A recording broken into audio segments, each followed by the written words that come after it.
Assalamualaikum, anda bersama Motor Melaya. Jadi hari ini ada kelainan sikit bagi channel YouTube Motor Melaya sebab kita bukan nak review motor. Kita ada kat sini di section 15, section 16 Shah Alam di UNW Toyota. Disebabkan kereta kat belakang saya ni. Sebelum ni kita orang pernah bawa Toyota Corolla Cross, tapi iaitu versi standard. Tapi bagi tahun 2022, kita ada model baru atau variant baru. Ini adalah variant Toyota Corolla Cross Hybrid Electric. Okay, so ni adalah variant hybrid. Enjin masih lagi sama 1.8 liter, tapi ada kelainan dengan tambahan elektrik motor. So saya tak nak cerita lebih, kita akan drive kereta ni sampailah ke Ipoh dan Penang.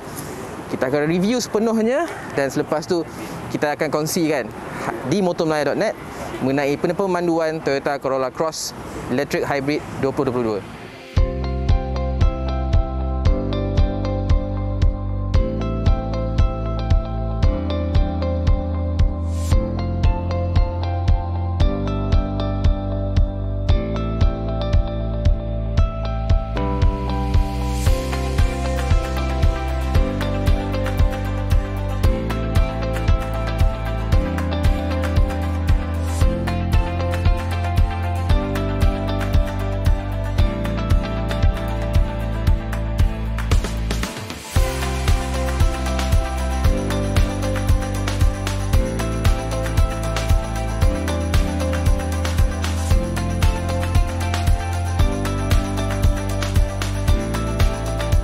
So kita berada di Pulau Pinang di Hotel Angsana Teluk Bahang. Sebabnya kami kat sini, kami baru saja selesai memandu uji model terbaru tawaran Toyota Malaysia, iaitu Toyota Corolla Cross Hybrid Electric.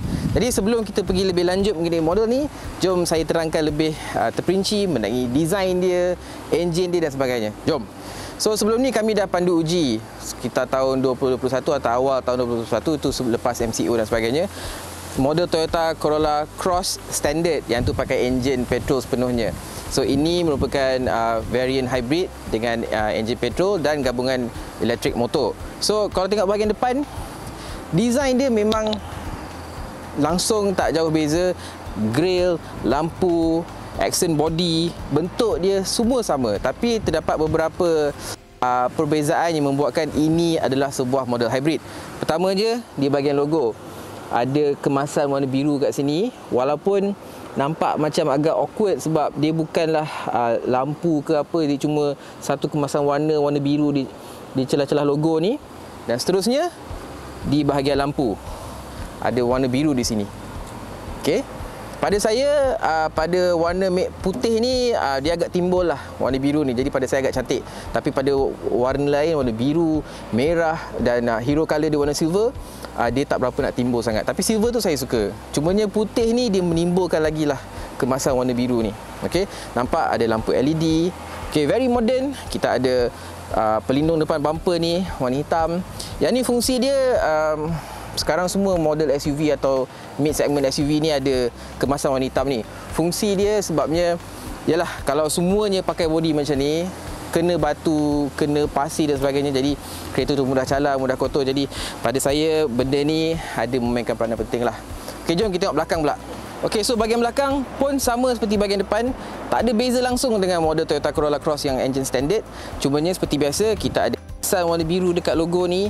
Kita ada emblem hybrid kat sini.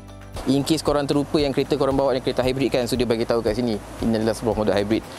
Bahagian belakang saya tak ada masalah. Pada saya very kemas, very premium, executive. Nak kata sporty tu tak sangat sebab saya rasa model lain seperti HRV dan sebagainya tu lebih sporty. Seperti biasa kita juga ada pelindung bumper kat sini warna hitam ni. Okey, untuk lindung body dari pasir, batu dan sebagainya. Okey, jadi overall saya rasa bahagian depan dan bahagian belakang memang cantik lah. Nak kata mengagumkan, ada wow factor tu tak berapa. Saya kurang gemar sikit dia punya design tu sebab nampak agak basic. Tapi bahagian tepi dia saya suka. Jom. Okey, so bahagian tepi dia, saya rasa ini merupakan bahagian yang paling cantik lah. Kalau macam saya, kat muka saya, bahagian kiri lah saya rasa handsome. Belah kanan saya rasa nampak gemuk sikit. Macam tu juga pada Toyota Corolla Cross ni. Depan belakang nampak biasa, tapi kiri dia, bahagian kiri dan kanan dia nampak garang sikit. Sebab apa? Kalau perasan, dia ada satu lekuk kat sini. Okey, dan juga lekuk tu boleh nampak kat bahagian sini. Dan lekuk tu, kalau korang perhatikan dekat stiker Toyota Corolla Cross kecil kat sini, dia memang ada design lekuk ni. So pada saya memang Corolla Cross dia bagi fokus lah pada bahagian tu. So saya rasa sentuhan tu berjaya membuatkan Corolla Cross ni daripada bahagian sisi dia nampak sporty. Okay, so dia daripada bahagian sisi juga nampak agak panjang, sesuai lah dengan image dia sebagai sebuah mid segment SUV ni. Tapi satu lagi aspek yang saya suka tentang model ni, rim dia. So rim 18 inci, okay, 2 tone, very sportif, very agresif. Dia macam tak tally tau dengan rupa di depan dan belakang. Dia macam tak agresif, tapi when it comes to rim dia, kau rasa model ni nampak macam very sporty lah. So ini antara aspek yang saya suka tentang model ni. So ini adalah bahagian bawa perbezaan paling ketara antara model hybrid yang depan saya ni dengan model standard. Beza dia, standard menghasilkan 137 horsepower dan 172 Nm torque. So bila cakap tentang enjin hybrid, dia ada enjin 1.8 liter 4 inline dengan bantuan elektrik motor. Kita akan expect mesti dihasilkan power yang lebih banyak. Tak. Okey. So bagi model ni dia menghasilkan sekitar 122 horsepower dan juga sekitar 144 Nm torque. Kenapa dia menghasilkan power yang lebih kurang daripada versi standard? Pada saya itu bukan satu isu. Sebabnya bila korang bawa, Toyota kata pickup dia, torque dia jauh lebih baik daripada versi standard. Dan walaupun kuasa dia lebih rendah, tapi pada saya driving experience dia, power dia, especially pickup masuk overtake dekat highway, memang padu, memang syahdu gila. Power tu ada memanjang. Pada saya elektrik motor tu memainkan peranan yang sangat-sangat besar. Dan yang paling penting, jimat minyak. Walaupun tangki dia lagi kecil tau daripada versi petrol. Tangki dia cuma 36 liter berbanding petrol dalam 40 lebih tak silap saya. Tapi penjimatan dia jauh lebih baik hasil bantuan elektrik motor tu. Okay. So selebihnya saya nak cerita tentang pengalaman memandu kereta ni. Jom kita masuk dalam. Saya suka ruang dalam dia. Mungkin setengah orang yang lebih kepada nakkan sesuatu yang sporty, yang extravagant, yang vibrant, kurang gemar dengan ruang dalam dia sebab dia memang serba hitam. Tak ada langsung kemasan yang timbul kecuali kesan benang, jahitan dan sebagainya.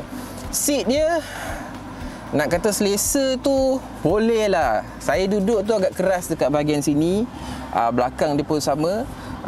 Mungkin Toyota boleh buat lebih baik lah dia punya tahap keselesaan tu. Dia punya bahagian steering saya suka, tak terlalu besar, tak terlalu kecil dan semuanya boleh adjust. Dengan tarik ni boleh adjust, turun, naik, tarik ke depan dan sebagainya mengikut kesesuaian. Dan kita ada paparan entertainment 9 inci. Cukup besar, cukup sesuai. Yang penting ada Android Auto dengan Apple CarPlay. So kaki Android punya phone boleh connect, kaki Apple pun boleh connect. Saya sekarang boleh pakai dua-dua sebab saya dah ada iPhone. Terima kasih Toyota. So kita ada paparan meter kat sini yang pada saya memang sangat-sangat menarik. Dia time bawa tu dia rasa macam, walaupun dia tunjuk meter, tapi dia juga tunjuk animation lain. Contohnya dia charge bateri, dia charge elektrik motor tu, berapa range boleh pergi, minyak dan sebagainya. Pada saya agak cantik lah. Selalunya bila SUV dia akan pakai gabungan meter analog dengan digital kat tengah-tengah yang kecil tu kan. Kalau TFT pun kecil je, tapi yang ni memang pada saya memang sangat-sangat cantik, dibina dengan sangat-sangat baik. Okey, so selain daripada tu, dia punya rekaan dashboard depan, aircon panel dia, pengubah suhu semua tu pada saya agak biasalah. Tak adalah nampak macam extravagant, terlampau wow ke, tak ada. Tapi pada saya cukup sesuai lah bagi sebuah SUV, mid segment SUV moden seperti Corolla Cross Hybrid ni. Okey, ruang belakang dia agak selesa. Saya duduk belakang, ketinggian saya 175, berat saya 88. Saya tak rasa sempit, memang sangat-sangat selesa. Ruang kepala pun cukup, ruang kaki pun banyak lagi. Okey, dan yang penting ada cup holder untuk letak tangan, untuk korang nak tidur lelap kejap ke dan sebagainya, sangat-sangat selesa. Kat depan pula, belakang seat ni ada tempat ruang letak barang. Cumanya yang saya rasa macam, kita kalau bayar lebih 100,000 kan, bagilah dua. Ni satu je, sini kosong, tak ada apa. Apalah susah sangat buat ni satu lagi kat sini, jahit je. come on lah. Okay, pada saya benda ni sangat penting, especially kalau kita singgah drive thru. Saya selit saya punya french fries McD kat sini kan, so saya rasa buat satu lagi kat sini tak salah kot. Okay, tapi 2 cup holder kat sini saya rasa cukup baik lah. Memang ruang belakang ni sangat-sangat selesa. Okay, so aspek pemanduan Toyota Corolla Cross ni pada saya nak cakap excellent tu mungkin tak lah, tapi selesa tu ya. Sebab apa? Cuba korang dengar. Tak dengar apa-apa kan? Itu maksud saya. Dia punya cabin noise tu almost tak ada. Especially bila korang bawa dalam town. Dalam kelajuan di Penang ni kan agak jam, korang stres dengan jam, tapi bunyi bising tak ada. Korang bawa dalam 80, 60 ke 80 tu tak ada satu masalah pun. Memang relax, cool. Nampak? Suara saya yang menenangkan kan, sebab tak ada gangguan langsung pada luar.